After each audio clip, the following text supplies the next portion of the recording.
Okay, ladies and gentlemen, if you would, get ready to take your seats. We will be getting started as soon as we take our seats and get ready. Thank you all for being here. This is the first of many.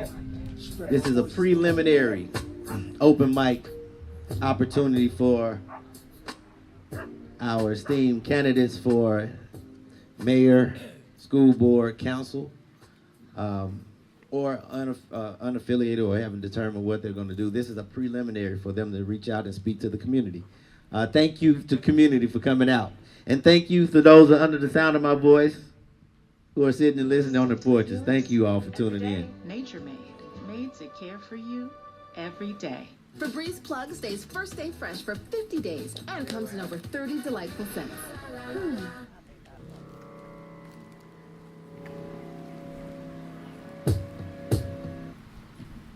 That's what happens when you don't pay for the subscription, right? So you get the commercials. So my name is Professor P, and I thank you all for coming out today to engage civically as a community of Florence, Alabama.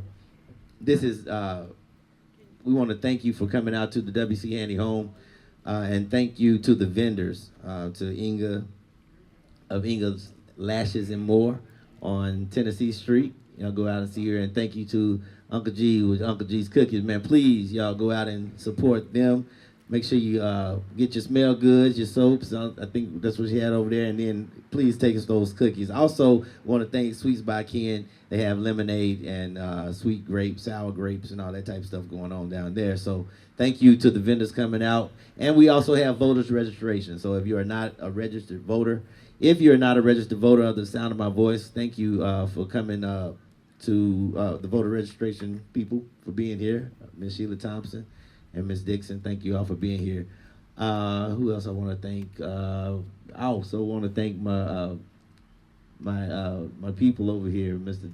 Dr. Handy and his wife, Dr. Mary Bell, as well as Ms. Norwood for allowing us to have it here.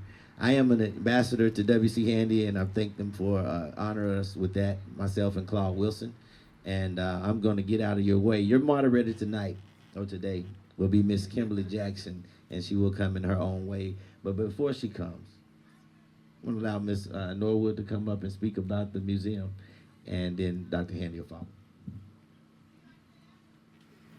Good afternoon. My name is Elgene Norwood. I'd like to welcome you to the W.C. Handy Museum, Home and Museum on the grounds. And I'd like to give you just a little bit of history about that. I am the manager in the absence of Dr. Carlos Handy and his wife living in Houston, Texas. I am also the fill-in curator. I've curated here for 14 years when it was under the city, and then when the Handy Foundation took it over 8 years ago, then I became the curator and the manager. Let me give you a little bit of history. The foundation, the W.C. Handy Foundation, it goes to all the different things. We have the cabin here. When it was under the city, I worked here, and then after the foundation took it over, I continued to work here. The W.C. Handy Festival has been going on for years and years. One year I was the chairperson of the W.C. Handy Festival. Other years I worked on the committee along with Mayor Andy Betterton. I also worked as a teacher here under Mr. Bill Griffin, so I know both of them. But out of all the years that they have had the W.C. Handy Foundation, not 1 cent has been given to the foundation. Not 1 copper cent. Nothing. But the opening ceremony up until last year was always held on these grounds. The utilities was used, the water, the electricity, whatever. But never a donation was ever given. That is my concern. This is one of the biggest things that goes on in Florence, Alabama. It's a W.C. Handy Music Festival. All over the world, it draws more people to the museum here. This year, they didn't even put the W.C. Handy Museum in the brochure at all. It's not even in the city brochure at all, whatsoever. Nothing at all. And when I questioned it, I was told that it was no longer under the city, but the city still benefits from the W.C. Handy, its legacy. And I would like for anyone or whatever, if you're running or whatever, then take into consideration that this is the biggest event that they have in Florence, is the W.C. Handy Festival. I would invite you to come in. The museum is open Tuesday through Saturday from 10 a.m. to 4 p.m. If you have a group, you can call and contact us. We'll set it up for you so that you won't have to wait or anything. And again, I'd like to thank you all for coming in, and be careful, be safe, and take into considerations that we need any donations that we can get. Thank you very much. And I'd like to introduce to you W.C. Handy's grandson, Dr. Carlos Handy, and he's here from Houston, and I'd like to introduce you to him now.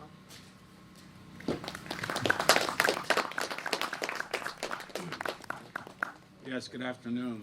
Thank you all for being here. This is something rather new for us in terms of a 501c3 foundation. Obviously, we're not supposed to endorse any particular political side, but what we do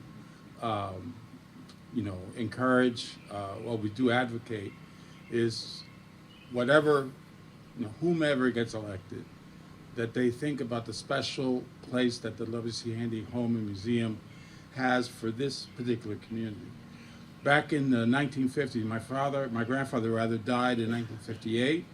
I was old enough to attend his funeral. I remember him. I remember shaking his hand, visiting him. He was a little bit disabled, but I remember the impression he had on me. And so in the early 50s, the city wanted to buy essentially the tract of land normally associated with the name Handy's Hill, in that direction. They wanted to build public housing. And so they offered my grandfather around $20,000 to buy the land. And I guess he thought about it, and then he returned the money on condition that they build a museum to honor his legacy. And so the city agreed. They disassembled the old log cabin and stored it in the school. But years passed and the wood got corroded. But eventually in the early 70s, I believe, they decided to honor their commitment, and they rebuilt the home as best as they could using whatever available wood was left over. And for a long time, the city, did a credible job, certainly built this, maintained it, collected all the historical artifacts that were donated by my family. But when I got here, 8 years ago, there wasn't a story, okay? It was just a collection of things in an order that didn't make any sense. It's as simple as that. There wasn't a story. There wasn't a soul to the collection of objects. And I guess after a lot of, for lack of a better word, complaints on our behalf, the city, I guess, realized that it was probably in the best, probably to turn over management control of the museum to us, because we had in mind what we wanted to achieve. And I think when you go in there, and I keep forgetting, I have a lousy memory, I'm almost 75, but every time I come to the museum, I'm impacted, even if it's a small environment, but the impact, in terms of acknowledging our roots in terms of slavery, the history of music, the impact we had on American history and society and achievement, is something that I wanted to communicate. And I believe when you go inside, you'll see some of that, okay? So, and we did things in a different way to try to increase the volume of traffic and so forth. I didn't grow up, I'm a physicist, so I'm not about money. So, but I also, for the time anyway, control the corporate side of Handy Brothers, and so we use some of the money from the company to try to do things that the city wasn't doing. And so, but the sad thing is that the company relies on royalties, and a lot of the music is now in the public domain, so the royalties are diminished. So the resources that are available to us through the company are essentially greatly diminished. And so that's why we are really seriously trying to, what's the right word, develop a strategy for fundraising to preserve the legacy that the family as a whole has in mind, and those that know about the history of my grandfather understand. But that history is not, it needs to be needs to be promoted. And and the thing is, we've saved the city a lot of money, several $100,000, okay, because we assumed the burden of supporting everything. The city will say, well, okay, you get to do it how you want. Yes, we get to promote.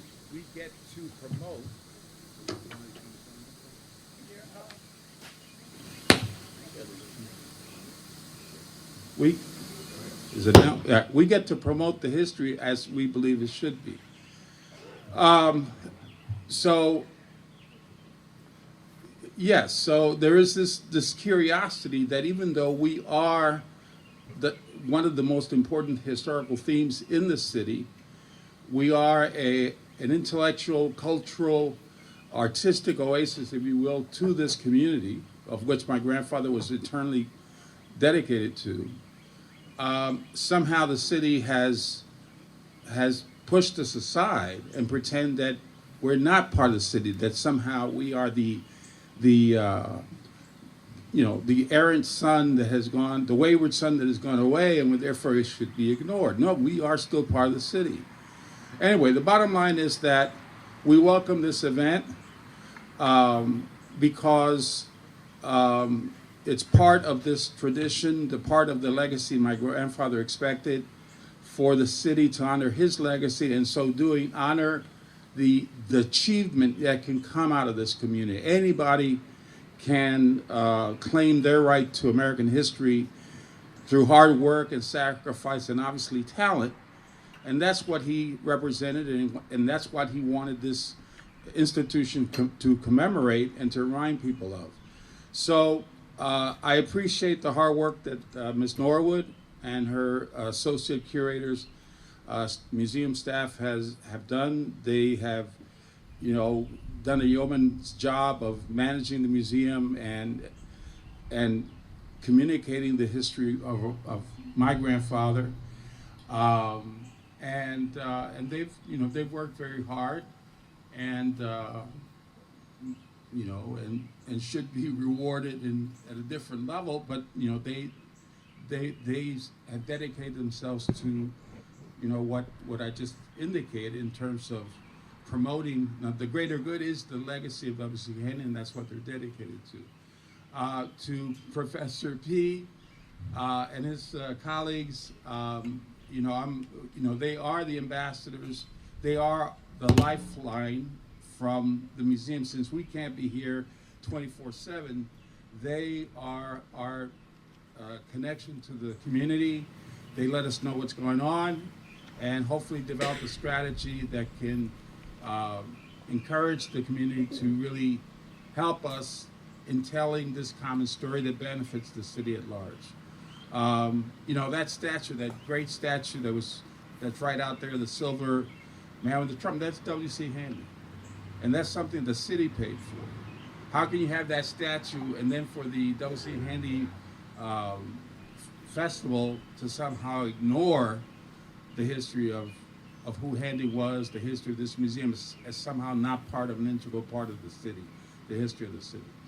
Anyway, so I'm glad you're all here.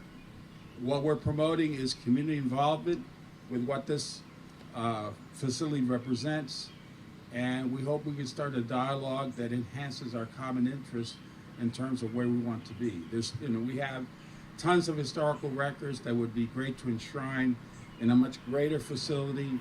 Those are the kinds of discussions that we'd like to get into. But anyway, so my welcome to the candidates, if you will, and I hope we have a stirring and productive discussion as to the possibilities. And again, thank you all for being here. Thank you. All right. Thank you all. Thank you, Ms. Norwood, Dr. Handy, and Dr. Maribel Handy, his wife. Thank you all for being here. My name again is Professor P. And why are we doing this? It's because I believe that in the structure of the city, the citizens come first. Okay? If you look at a diagram of a city, you'll see the citizens at the top, you'll see the mayor, and you'll see the council. From the mayor, you'll see departments. And from the council, you'll see like public office of information, right? So they get a little one-on-one. We, the people, speak to the council, our concerns. Whatever those concerns are, whatever district you're in, whatever your concerns, you speak to the person that we put in the seat to speak our voice to the mayor.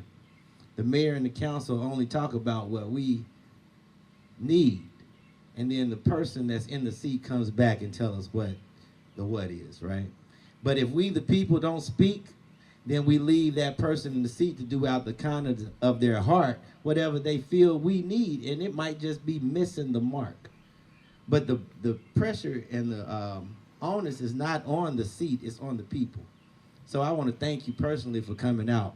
And this is a first engagement. This is a preliminary opportunity for the candidates to speak to you. The next time we do it, we need to flood this lawn, y'all.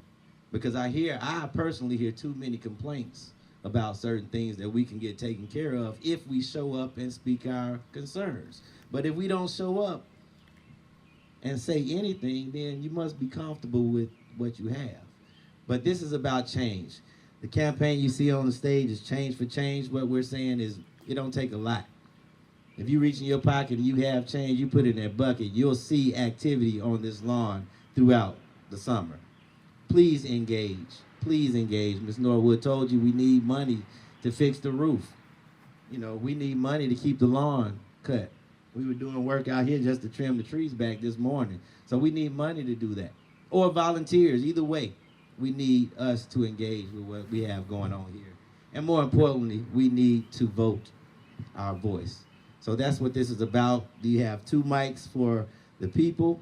Or, well, a mic for the person and the moderator, and then a mic for the candidate. One person at a time. And I'm actually going to step out the way because we have a wonderful woman. A Wonder Woman. Wonderful woman. Wonderful lady. Dr. Kimberly Jackson. I had the opportunity to serve under her as a volunteer and just watch her from afar. I didn't want to interrupt her flow, but she is solid on what she does at Crossroads Ministries and what they do for the homeless and the people that they serve. So please help me welcome to this microphone, Miss Dr. Kimberly Jackson. Hello, everybody. My name is Dr. Kimberly Jackson. Most of you know me here in the area for working with Crossroads Community Outreach. Some of my board members are here today, so I'd like to acknowledge those, my board members, Jeffrey Robinson, John Williams, and Jason Graham that are here today that have served diligently with me over the years. So we're well aware. I founded my nonprofit by myself 10 years ago here in Florence. And so I'm well aware, and we started from the ground up with nothing. So we're well aware of the effects that policy and representation has on the needs in the community. And so we started noticing there was a mismatch. The servants that we had were not representative of the needs in the community. And so I was honored to be asked to come and moderate. When I talked to Professor P, one of my biggest concerns about this is that I didn't want it to be a shouting match or a debate. A lot of times, you have these type of events, and so you're yelling and screaming, and you miss the mark. You get mad, and you cannot really hear what the issue is. The candidate cannot really explain what their platform is, what they plan to do. And so I wanted to make sure that we had a safe space for candidates to come. The candidates that I do know and was able to reach out to, explain that, we wanted to make it a friendly environment where you could come and be able to express what your concerns are, even as a person sitting in a seat. but we also wanted to make sure that the people in the community knew they had an opportunity and had a voice. Anytime you have people starting to yell and scream and post Facebook posts because they're upset, that is 99.9% because they feel like they don't have a voice. If you have a voice and you feel like I can sit down and talk to you, there's no need to scream at you. The only time you start screaming is when you feel like the person on the opposite side just cannot hear you. And we've got to get away from that. So I'm thankful today for the candidates that decided to show up. Showing up matters. That's the first for an elected, and I'm a public servant myself. Showing up matters. Even if you don't have all the answers, even if you don't have the money, even if you don't have the platform, showing up matters. So keep that in mind when you get ready to go to vote. You need people that are in those spots that are willing to show up, because not showing up is a red flag. And we know that people have other stuff that they need to do, but this is important. When you're trying to seek an election, a seat in an election, it's not a good look when the people that you're serving say, I need to talk to you, and you say, I'm too busy. This is before you get into office. So if I'm trying to get a job, and I go to the interview and they say, well, Dr. Jackson, we need you to show up on Monday. And I tell them, now they're going to offer me $100,000. I think it's a great job. There's no way I'm going to tell them I'm not going to be able to be there on Monday. Can I start on Wednesday? Guess what? They're going to move on to the next person. This is a serious, very serious election. It matters. During Crossroads, we have seen food insecurity go through the roof. And this is not about, we serve primarily the homeless, but we've seen the rise in people in the area that are working, that are struggling. School teachers, single parents, 2-parent homes, people in really nice neighborhoods that have something that happens, cancer happens, something in life happens, and all of a sudden you can't make ends meet. You don't have the resources, your income is too high, and now you're struggling. And you don't have a voice. You don't know where to go. You don't have a representative that you can go to that says, where do I need to go if my family is out of food? And so we need representation. We need leadership that understands we cannot continue the way that it is. We've got to have leadership in this community that hears the voice of the people. And like Professor P says, they have to speak the voice of the people that they're served. When I still show up somewhere at Crossroads, I'm not speaking for myself because I'm not homeless. When I show up at a meeting, I speak for the people who are living out on the street in Florence every single day and every night and do not have food and resources. That's my voice. I can't come from my voice. It's not my opinion. It's not what I think or what I feel. If somebody I serve says, I went to XYZ and I was unable to get food, if that's a problem for the people that I serve, that's a problem for me. And when I go and talk to the mayor and any representative, I speak for the people that I serve. That's what I'm there for. And that's the type of accountability that you need from people that you have voted into those positions, is that they are speaking your voice. You can be nice and kind all day long. You have to have somebody that you know when you lay down at nighttime that is representing your voice. So again, I thank all the candidates for coming out today, for taking your time out to be willing to be open and transparent. These type of things are hard. It's difficult when you're standing before people and you feel attacked. People are, judging your character and that kind of stuff and asking these questions. So I told Professor P I wanted this to be something where the candidates felt relaxed and comfortable enough to, in an open space, be able to speak and talk about clearly what their platform is without being interrupted, without being attacked, without being assaulted. The same thing with the people in the community, that everybody should have an opportunity to speak your concerns clearly about what you specifically have a concern about, and that you are able to address the people that you have elected to serve or who are wanting to serve you, and they have the opportunity to respond. So the rules of engagement for this event, we're going to start with each one of our candidates, and we're going to try to go in alphabetical order, but it doesn't matter. We can start with either one. We're going to give each candidate a total of 5 minutes to introduce themselves, let us know what position they currently hold. If they don't, and there would be an incumbent, that's somebody that's currently holding office and then moving in, trying to seek re-election. Or they are coming into and they're going to be elected for the first time. We're also going to let them speak and give them 5 minutes to do that. Then we're going to open it up to the community. We will open it up for 30 minutes. Each person will have 2 minutes to be able to come up. They'll come to the microphone, and you will be able to, in a respectful way, address the candidates and ask them any questions that you have, and they will have an opportunity to respond. So I'm asking you, because we're wanting to make sure that this is civil and that this is done decent and in order and with respect, that you when you're asking the question, that you're not offensive, not using profanity, that you're being respectful, and I ask the same thing for each of the candidates. So without further ado, we're going to go ahead and get started. River, you want to start with you first? Sure, let me move the mic down. Make sure the mic is in a state. There we go. Okay, hello everybody. My name is River Zorinsky. I guess I'm the only candidate for City Council that's here today, but I am seeking the position of Florence City Council District 2. I'm a community servant. I'll start out by saying that. If you've looked at everything I've done over the last 5 years, since 2021, I've been a skywarn storm spotter for the National Weather Service, and I'd like to start by inviting anyone during severe weather, whenever we have tornado warnings for Colbert or for Lauderdale County.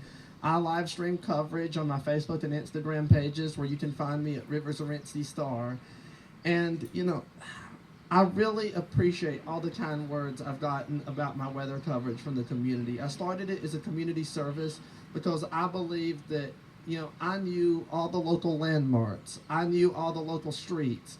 And like the people in Huntsville, they do a good service. But I believe that I could provide something better for the Shoals that they were not able to provide, which is why I started it back in 2021. And this is my 5th year doing that.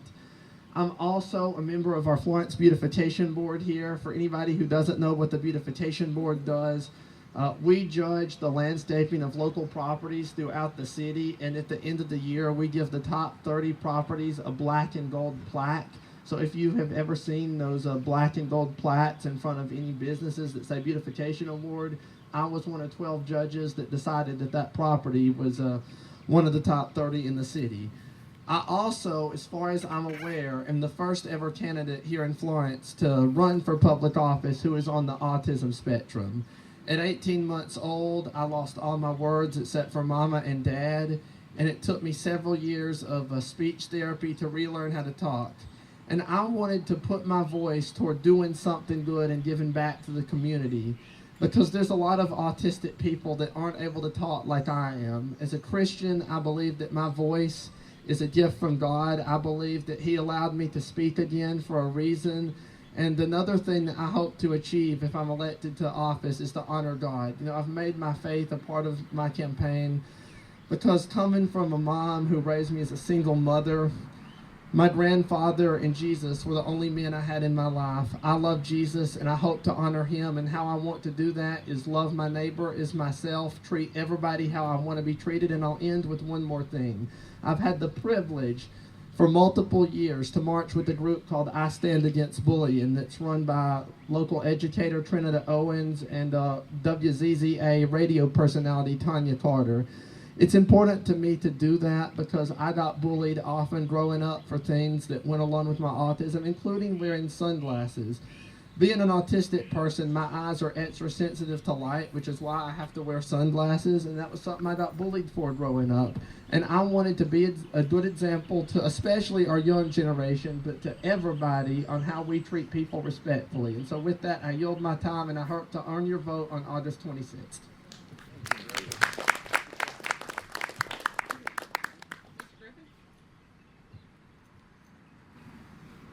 Hello folks, my name is Bill Griffin. I'm currently City Council of District 3 here in Florence. A little bit of my background, I'm an educator. I have a bachelor's degree from University of Georgia, a master's degree from UAB, master's from UNA, and an EDS from Alabama, and those were in educational leadership. I'm seeking the office of mayor. This is my first term. I've stepped aside, and some people have noticed that our mayor is running in my position. We are not swapping. That is not how it is. So I have 4 pillars that I am trying to implement and within the city, and those are jobs, safety, relationships, and communication. Those are four things that developed, and it's funny, all four of them fit together. But jobs, we need better jobs here, and everybody says we need jobs, but you've got to have a plan. And so my plan is targeted recruitment in a partnership with Lauderdale County. For so many years, we fought each other like we didn't even know each other. But we don't have much room left in our industrial park. And when people come here and want to build something, where can we put them? Well, 1 mile from our industrial park is property available that's in Lauderdale County. We need to partner with Lauderdale County to begin to reach out for jobs. There's a group here based out of Montgomery. It's called Manufacture Alabama, and there are 300 manufacturing companies that come together and meet regularly. I have requested that Florence be allowed to join this, and when I requested, they said no city has ever asked to be a part of Manufacture Alabama.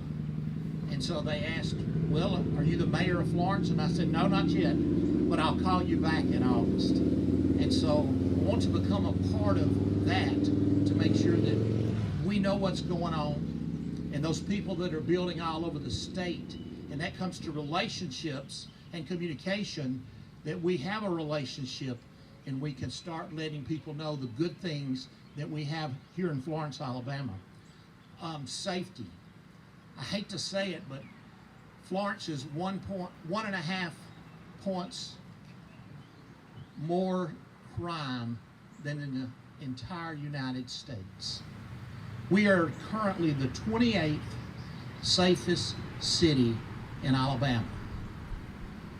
Even Tuscumbia is safer than Florence. I'm not satisfied with being the 28th.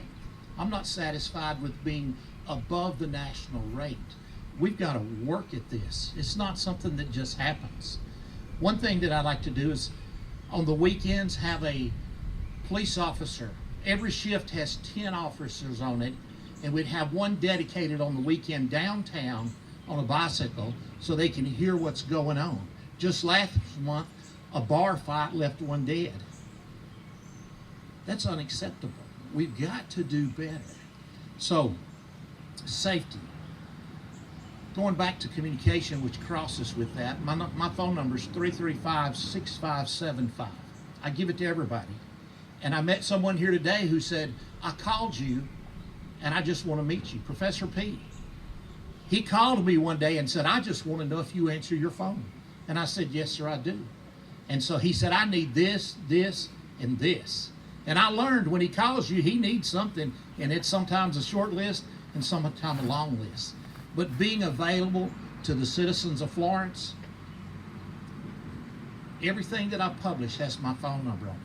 Every council meeting since I was elected, I give my phone number. And the other people say, why would you do that? That's because that's what we're supposed to do. Relationships. Last week I met with Senator Melson. A few weeks ago I met with Senator Tuberville. Recently I also met with Representative Dale Strong out of Huntsville. Relationships are how we will bring jobs to the Shoals area. I meant to bring the book. I just published a book that's called From Trials to Triumph. And it's how to bring jobs to our city. If you'd like a copy of that, just holler at me. This is my 4 pillars. Here are the 4 explanations. I appreciate your consideration for Mayor of Florence, Alabama. Thank you.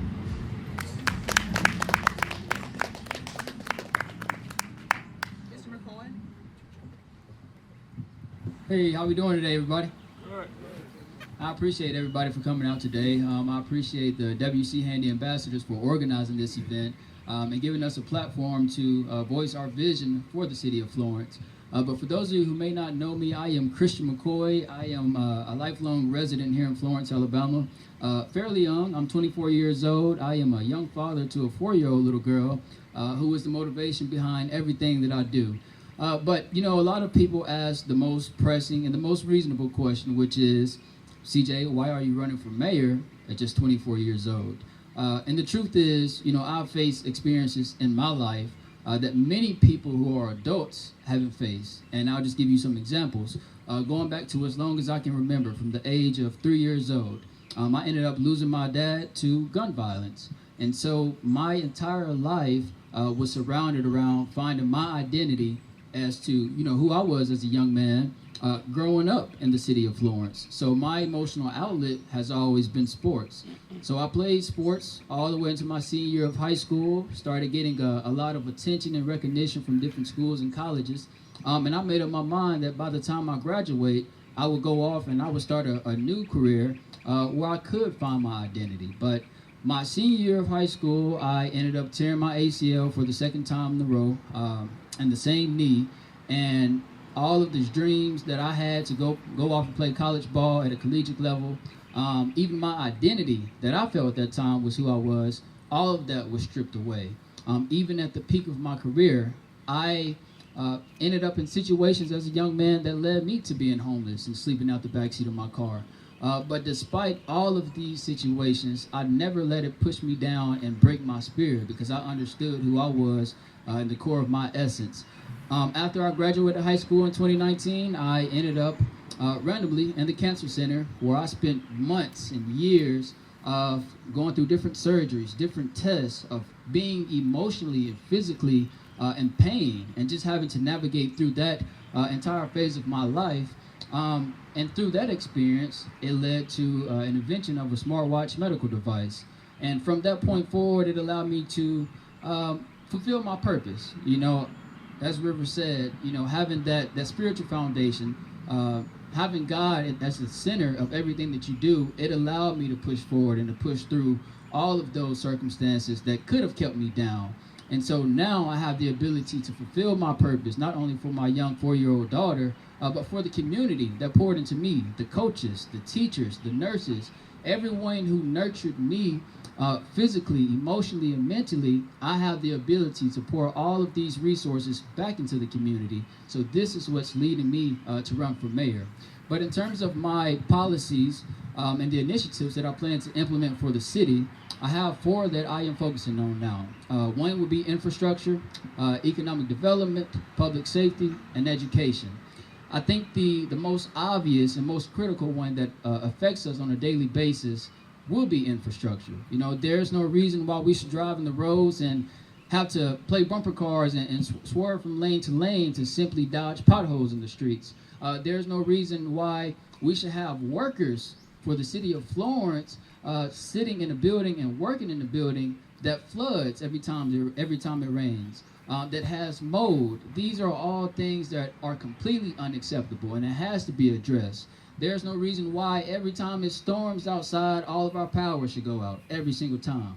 These are common issues that have continued to be voiced by the residents of Florence, but yet nothing is being done. So somebody has to be able to step into place to not only represent these people, but to listen to the people. Because as Professor P said, being in the role of mayor, it doesn't mean that I'm standing above you all, but it also doesn't mean I'm standing below you all. It means that I can stand right here next to you, shoulder to shoulder, and I can listen to your concerns. I can hear it, but it's one thing to listen to concerns, and it's another to use your voices as a platform to be able to provide viable solutions and fix these issues. There's one thing to assess recurrent issues, but if we're not putting action behind our words, then nothing is getting done. So everything that I stand on in regards to my platform, it's all about progression. It's all about listening. It's about taking that wisdom, that advice, and all of the feedback from the community and being able to pour it back into the community. So the main focus as of now would be my initiative called Plan 256. Now, essentially what Plan 256 is, within my first 2 years in office, I'll be creating 256 new jobs for the residents of Florence. Now, this will not be an individual effort that I can do as mayor. It won't be an individual effort that the city council can do. This will be a conglomerate effort of both the mayor, the city council, and the people. And one of the things that I like to emphasize is the simple importance that all of my initiatives are not just for Florence, it's for the entire Shoals area. So I've taken matters into my own hands, and I've sat down with the neighboring cities and their mayors to see what we can do as a team, as a collaborative effort to address the concerns of all of our residents. Another main concern has always been transportation, and I had the opportunity to sit down with some of the community stakeholders from different sectors of Florence. So from the educational side, from public safety, the nonprofits who serve the homeless, and I asked them what their issues are, what their concerns that they deal with on a daily basis. And going back to public transportation, we have NACOG, which is somewhat of a transit system that provides transportation throughout the city of Florence. And some people say that NACOG is unreliable. So I said that it's one thing for me to take a personal opinion, and it's another thing for me to take a fact. So I want to make sure that this campaign operates off of facts. So one thing that I've been doing throughout these past 3 months is I take NACOG everywhere I go. So you'll see me on the bus. But it's simply because I'm able to sit on that bus to go through that experience to assess the condition of the bus, the interior, the exterior. I'm able to assess how the drivers converse with the passengers. I'm able to assess their punctuality, their reliability. How many times do they call and cancel or change your time? I'm able to assess all of these things because if I'm not going through it with firsthand experience, then it's easy to be disconnected and misguided. So these are all things that I want to do to have that understanding of what's actually going on and what we can do to close that gap. So I sat down and had the opportunity to create a partnership with NACOG for the residents of Florence, Alabama. So we will be pretty much doing set routes for the residents here, and that will kind of be, we'll have more information on that as time goes by, but that's currently in the works as of now. I also have the opportunity to address one of the main concerns, which is the poverty rate. What are we doing about that? What are we doing about the homeless and unhoused individuals who are affecting the downtown businesses?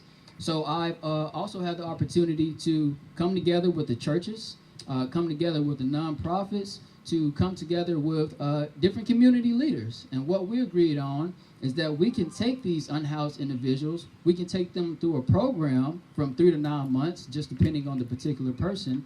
And once they have the immediate access to all of their necessities, then we can reintegrate them back into the local workforce, and we can boost our workforce, and we can decrease the poverty rate by simply plugging them back into our ecosystem. And even in terms of attracting new businesses, a lot of people like to really emphasize the importance of bringing in these big businesses, manufacturing plants. But as Mr. Griffin said, there are certain areas of Florence where we have completely run out of room. But not only that, it's good to always strike that balance between attracting new industry, but also providing the resources to the local businesses that we have here in Florence. If this is the backbone of our economy, there's no need for us to overlook those individuals or those businesses and bring in other people from the outside. Why not prioritize who we have here in our home first before we start to expand and bring in new people? So it's really important that I listen to those business owners. I listen to some of the concerns that they have, and again, be able to close that gap. Another is public safety. I had the opportunity to sit down with some of the department heads of public safety, and one of their key concerns has not only been recruitment, but also diversification. So one of the things that we have agreed on is that we need to take people from different districts and plug them into the law enforcement department, because they have firsthand experience of what those residents and what their people deal with on a daily basis. So this is all about perspective. This is all about listening to the concerns of the residents, but it's also about collaboration. It's also about coming together and bringing back that pride, bringing back that culture as we stand here today in front of the W.C. Handy home. And that's what I plan to do, is bring back that pride, that culture, and that unification. Thank you.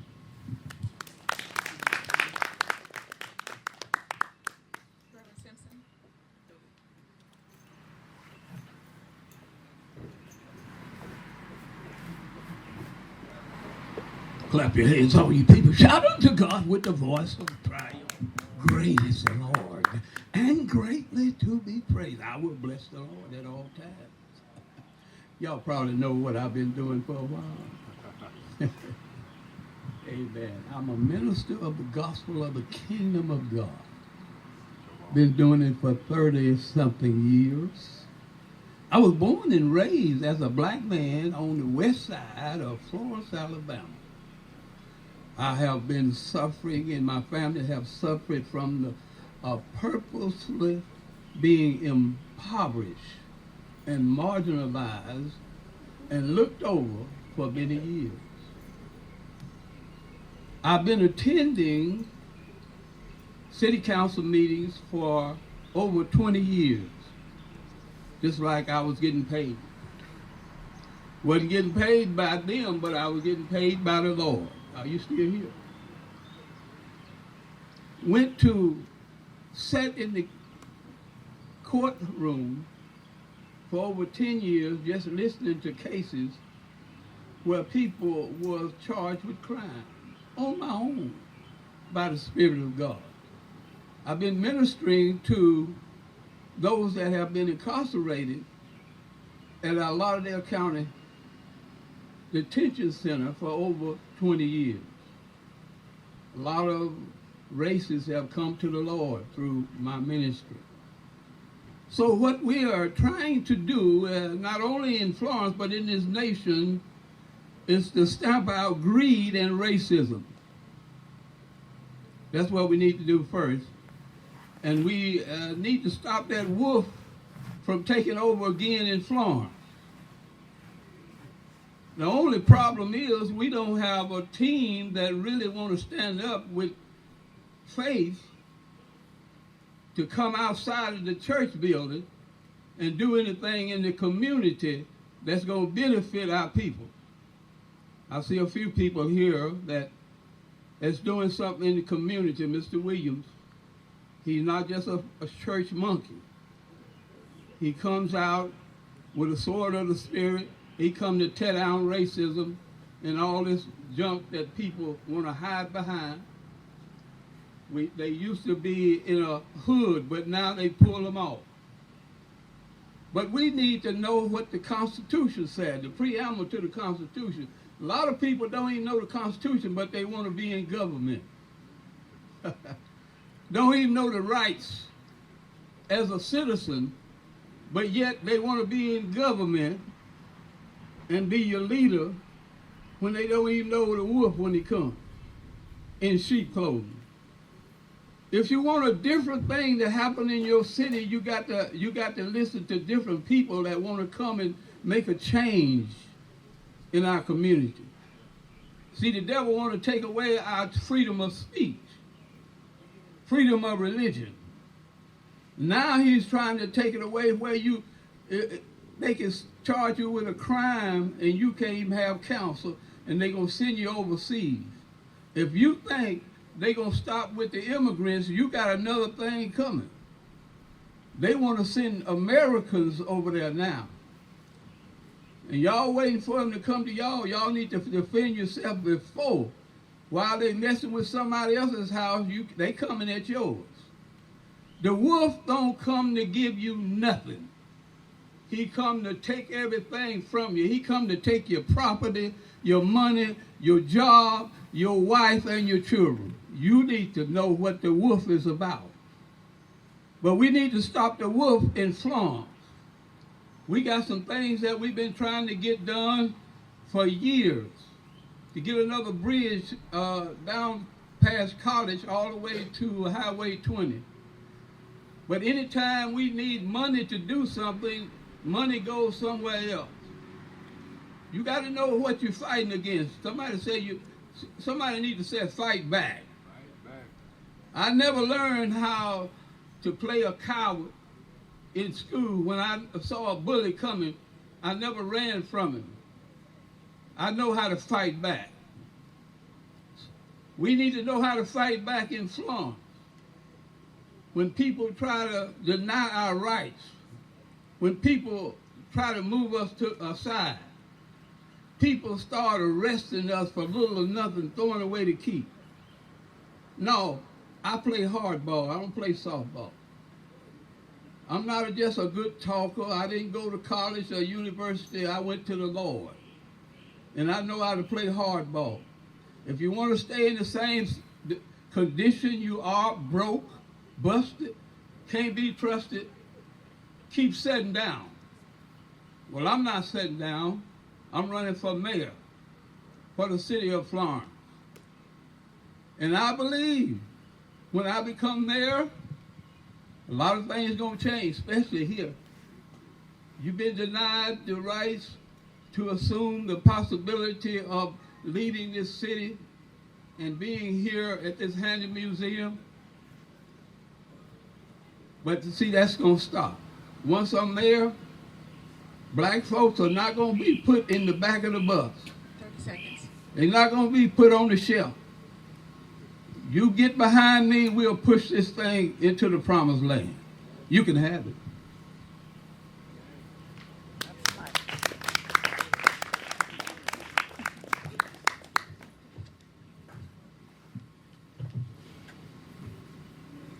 Everybody give way to Sister Vicki Kirkman as she comes along. Sister Kirkman is the president of the school board, Florence City School Board here, so we're glad to see that she came out today. Good afternoon. Good afternoon. First, I want to apologize for being late. Actually, I had another engagement, and Mr. Griffin, if you don't mind, we'll just kind of hold my belongings there.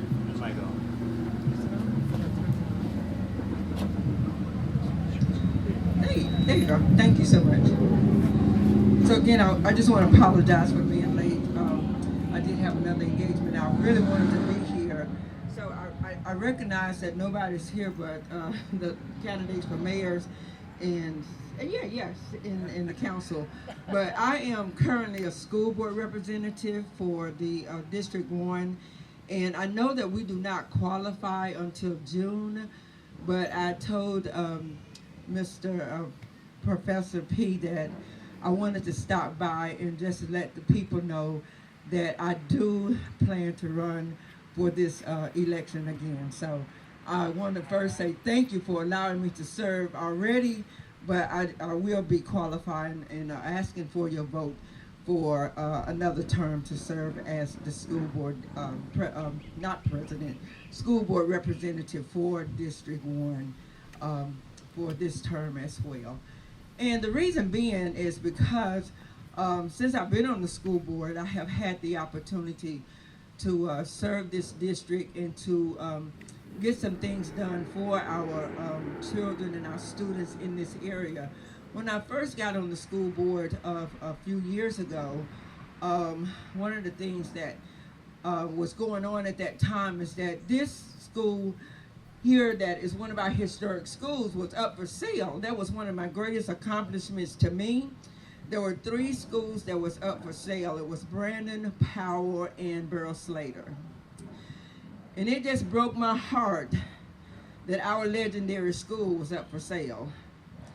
And so at that time, the board members that were on the board did not quite understand what that meant to this community. And so I just heard Mr. Griffin talk about the importance of relationships. And that was that is important because it was me trying to let them understand that that was very important to this community. And from building relationships, and that was really my first term. That was my first year on the board. And I didn't quite know what being a board representative was all about and didn't know what being in any type of position was all about. So it was just trying to build relationships, trying to understand what my role was all about. So I began to work toward that. And actually it ended up, they sold Powell and Brandon, and we ended up saving Burl Slater. So I was so excited.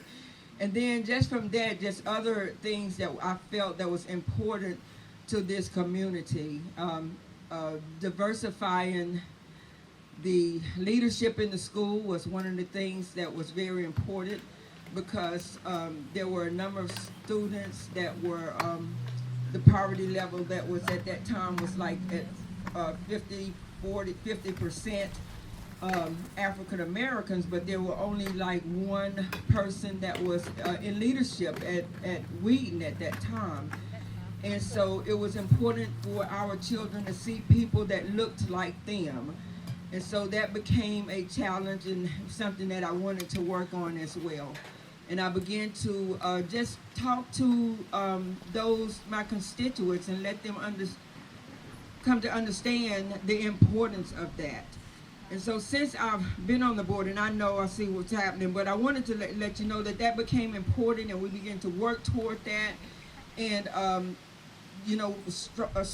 the progress began to go, and we made strides for that. And then Mr. Griffin that I began to work with, we talked about different things, and brought in the 12 to Life program and launch and all of those different things. So since I've been on the board, there has been so many accomplishments that have been made. So we went from like having one person or two persons in leadership to now we have an African American superintendent. So, I mean, there has been so much done, and I know that there is so much more that we need to do.